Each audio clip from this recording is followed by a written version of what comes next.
Welcome, everyone. My name is Jeff St. Laurent, and this is the Tuesday Live Show. And in just a second, I'm going to bring on my great mentor coaching client, Natalie Finn, who I've been working with for over a year and a half. And we're going to learn a lot about what she's done in that time frame, so you can learn for your business as well. So I want to get right into that. But before we do, I do record all of these Tuesday Live shows. I put them on my website, sellingcoach.com, in my university. I help coaches transition to a full-time business. So I have a ton of great resources there.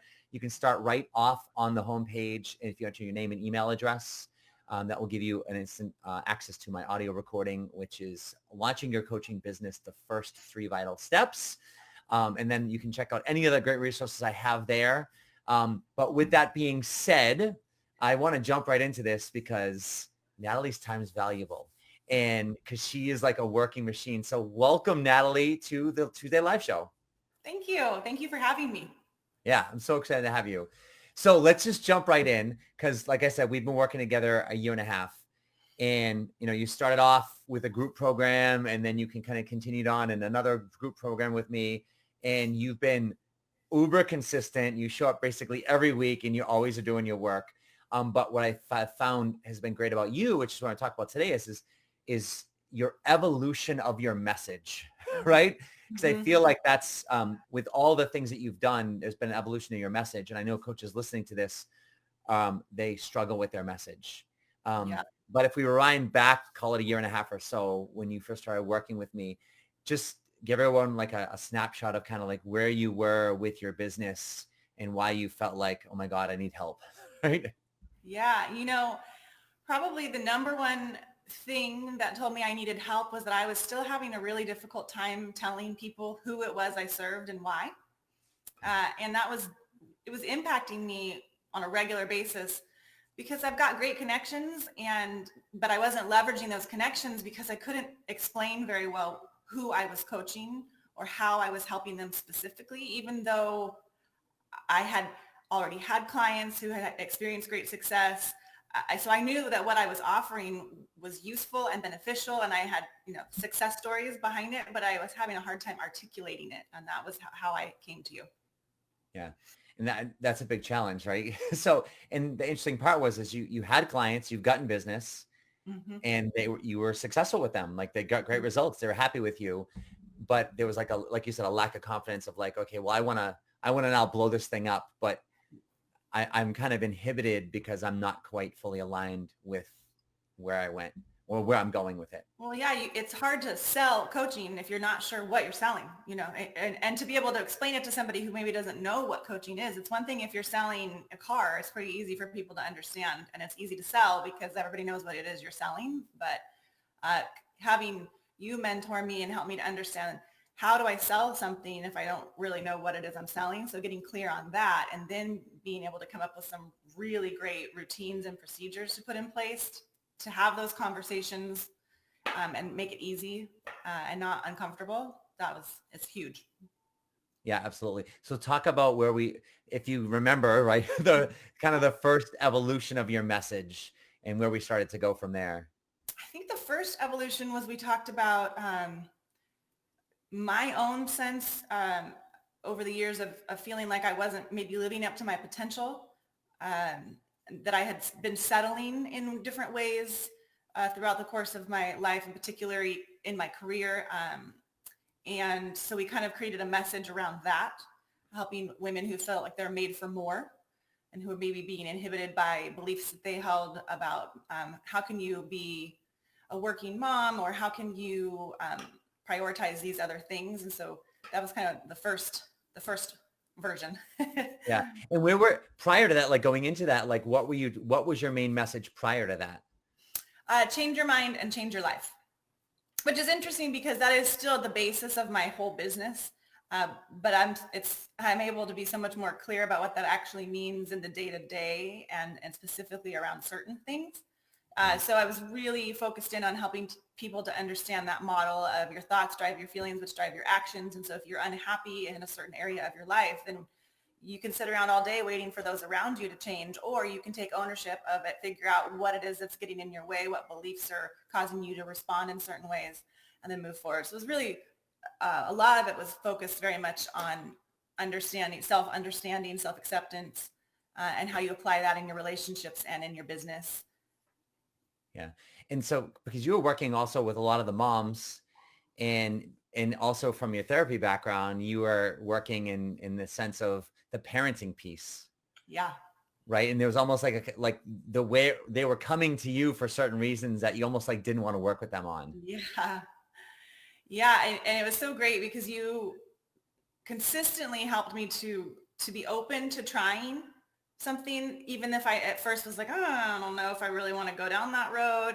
And your encouragement to try it and to know that I didn't have to stay, that I could do it and then reevaluate, or that I could do it and maybe it wouldn't be as exciting as I thought. But then before I was ready to just jump ship altogether, let's talk about what you liked, what you didn't, what would you tweak? Yeah, I was a school psychologist for 12 years. And so obviously many of the people that were being referred to me were coming with the understanding or belief that I was going to be continuing that line of work, but just in the private sector, and that I would be offering coaching for parents to help them get their kids whipped into shape, and help them to manage their behavior. And I did take a handful, I'd say, of those clients. And I kept coming back to, this isn't really what I want to do. It's, I'm grateful I'm getting paid and I'm good at this and I could continue in this and I could create an amazing business around it, but I was having a lack of love for it. And you called me out on that and gave me permission to say, you don't, just because you're good at it doesn't mean you have to do it. Yeah. Because that carried over into doing some stuff with the schools, like for the teachers in the actual school system, like the school hired you to come in and do presentations, right? Yeah.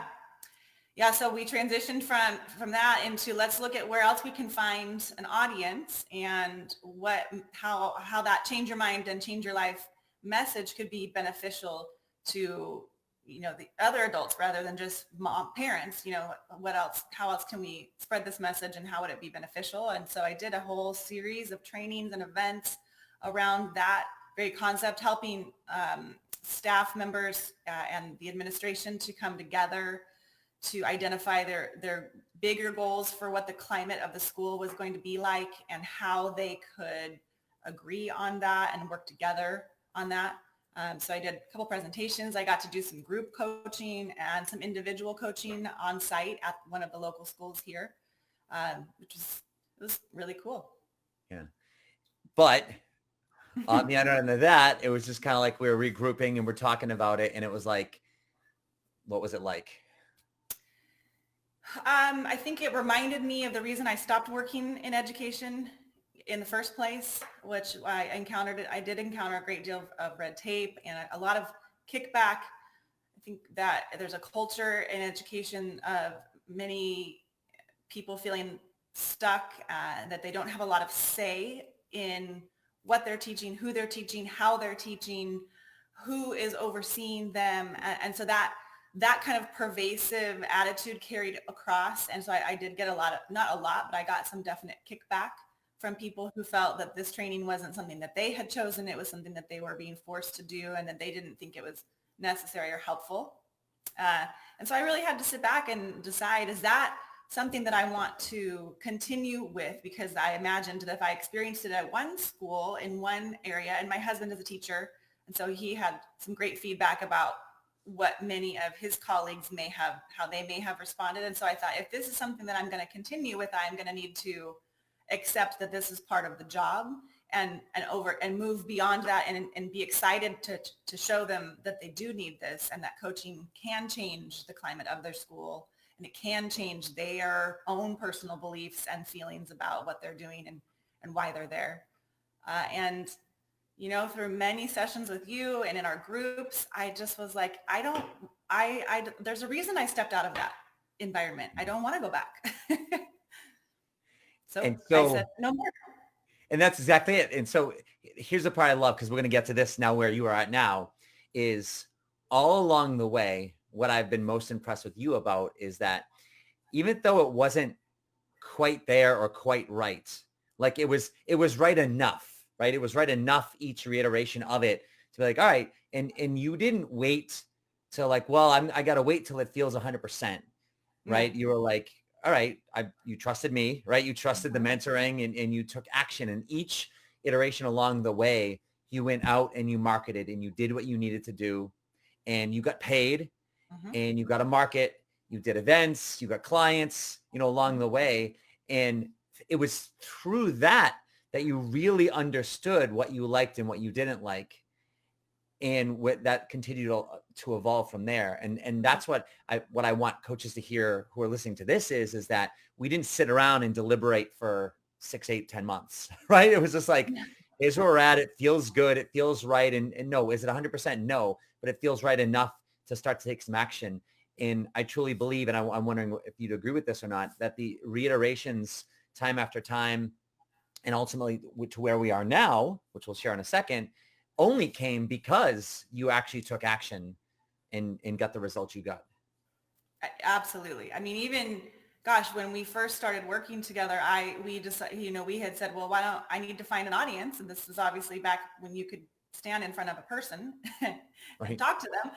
So you encouraged me to create my own events and go out and do it. And it, I was met with challenges and I got some really positive feedback and I got some not so positive feedback. I had difficulty getting people to fill the seats, but then I had other times where I could fill the seats, but then the location was difficult and I had gates locking on people and all kinds of just random stuff.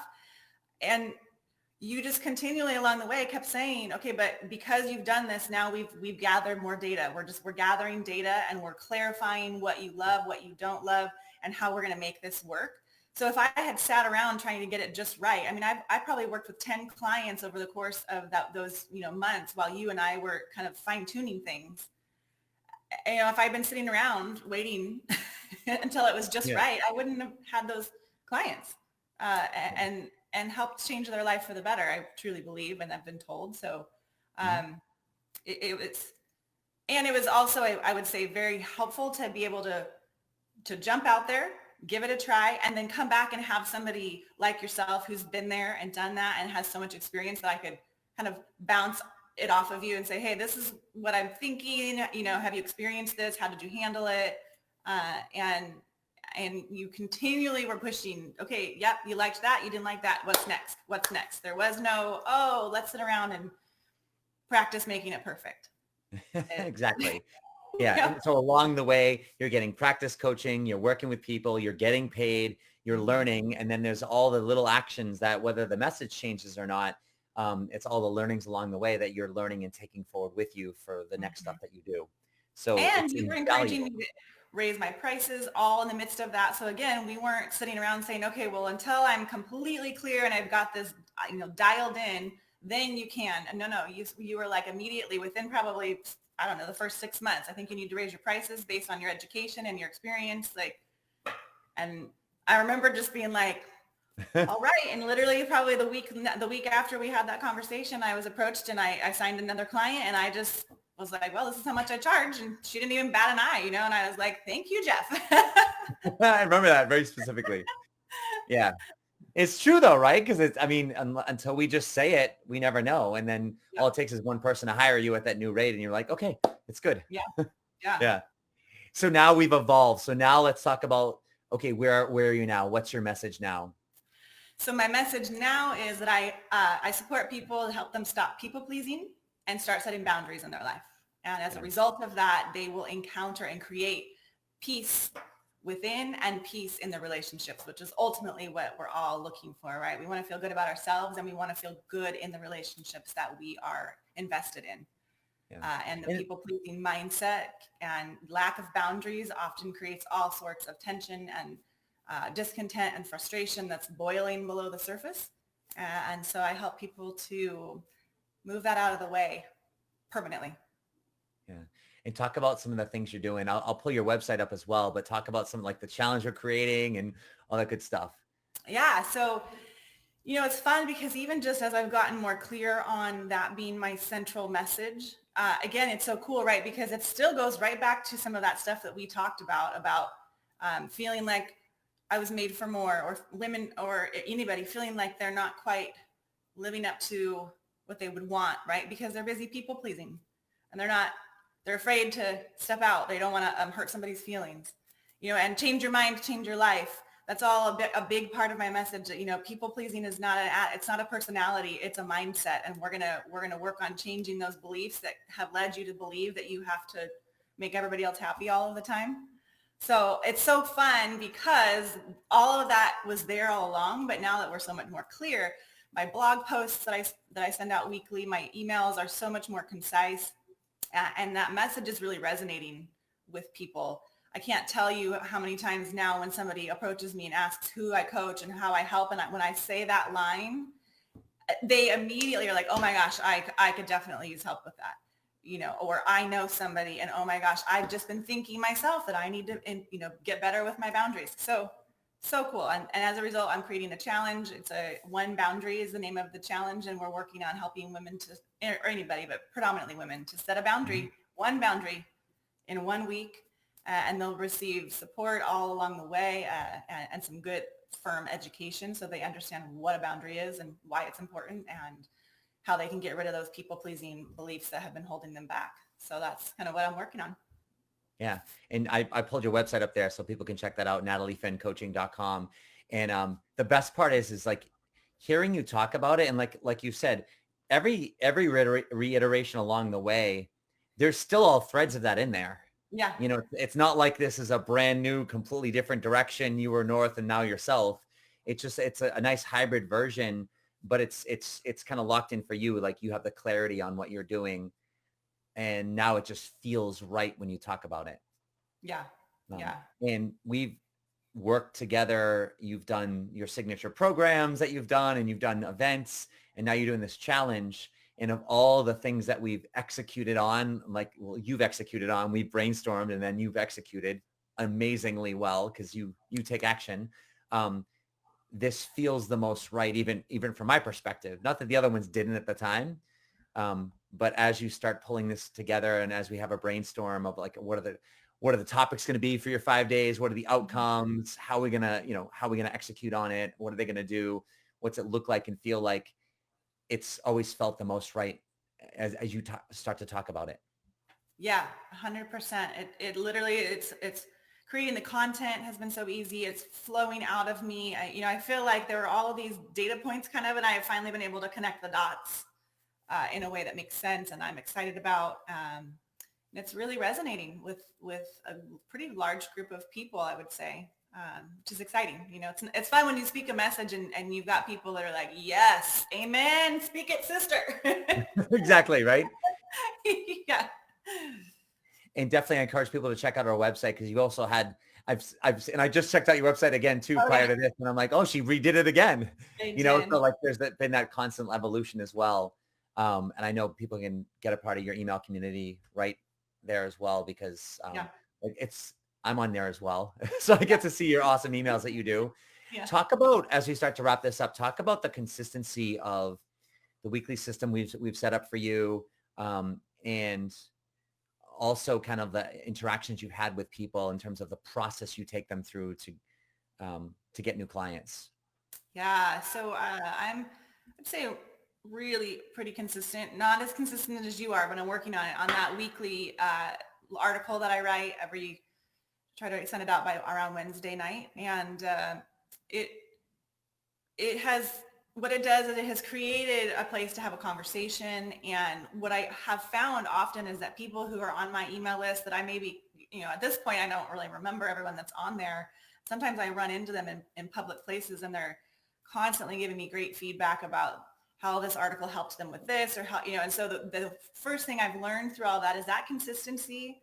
I mean, some of these people who are now my clients have been stalking me for a year at least, reading these emails, and not always responding. So half the time I don't even know if people are reading it. And yet when I see people on the street, or when somebody does finally approach me, they're like, hey, I read that article. You are so helpful.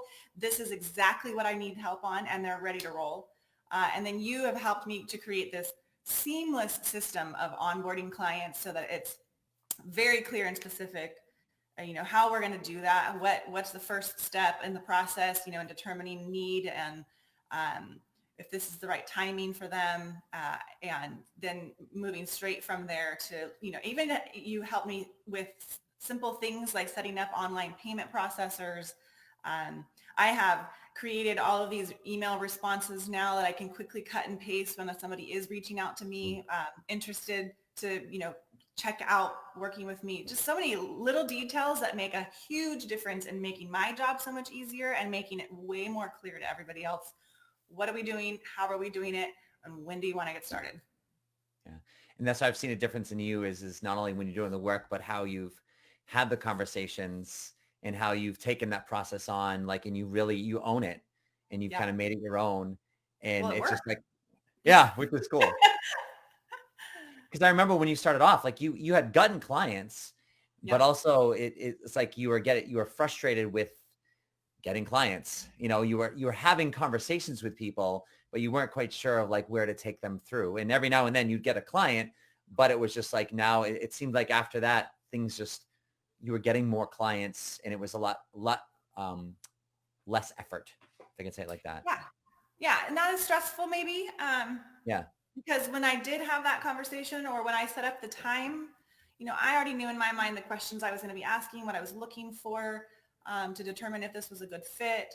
And I had already determined my price point, all these little things, that I felt really confident about. And so now, when I have these sales conversations, I don't feel uncomfortable and it's clear. And I think that makes your client or your potential client feel comfortable because they recognize your confidence in what you're selling and that you're ready to start whenever they are. Yeah. It's awesome, Natalie. In closing, what do you think the most valuable thing for you has been with the mentor coaching? I know you've said a lot of different things, but I know. And I knew you were going to ask me that. I just had a feeling. I was thinking about it. I think it's a combo. It's a combination of you sharing your systems and practices and what has worked for you, in addition to that weekly check-in and pushing a little bit, like, okay, now what's next? Now what's next? We're never, and constantly reminding us that the work we do right now, we're going to probably see the fruit of that possibly 3 months, 6 months from now. So continually planning for that, kind of trying to keep stuff in the hopper, as you'd say. Those have been probably the two most. It's just that it's accountability and your constant pushing to not stop, combined with you sharing so graciously. You're so generous to share all of your systems and all of your knowledge and wisdom, and you never are you selfish about it. You're like, yeah, I have this email, it works great. Here you go, try it. Change the wording, but here's the idea, and it's been invaluable.